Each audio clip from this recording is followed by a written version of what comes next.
Dear Manfred, dear Andrej, indeed I will also always remember the 1st of January of this year, where I had the honor and the pleasure to be in Zagreb and to celebrate with you the integration in Schengen and the euro, and it was amazing and heartwarming to see the pride of this country to join Schengen and the eurozone. And therefore, I mean, Croatia is a European success story, and it's your leadership that brought Croatia exactly to that point. And Manfred, I also want to thank you.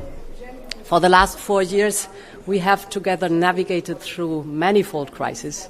It started indeed with the global pandemic, an economic crisis, and then the brutal war that Russia unleashed against Ukraine. At the same time, we have together agreed and worked through one of the most ambitious legislative agendas of the European Union since its beginning. So many thanks for your leadership and your clear guidance and orientation and the good work we've done together. In 9 months now, there will be European elections, so the study days are very good to take stock, but also to look forward, to take the opportunity to reflect on what we've done in the last 4 years, but also to set the priorities for the future. Russia's war against Ukraine has proven that there is a strong need for Europe to adapt to a more dangerous and volatile geostrategic and geopolitical environment. We have stepped up our efforts towards the defense union and strengthened our ties with trusted global partners, but also with NATO allies. All of this while supporting Ukraine financially and with military support and humanitarian aid in a sum of, by now, 81 billion euros.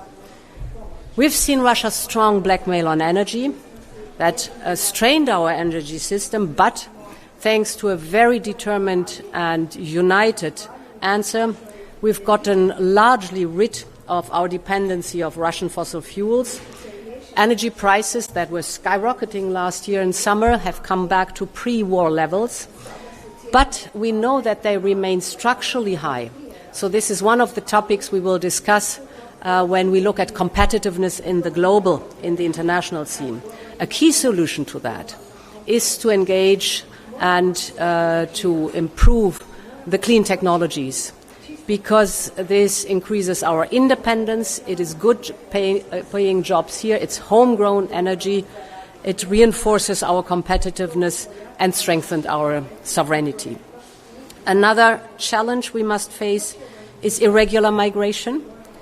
The latest events in Lampedusa show the need to fix our asylum and migration system.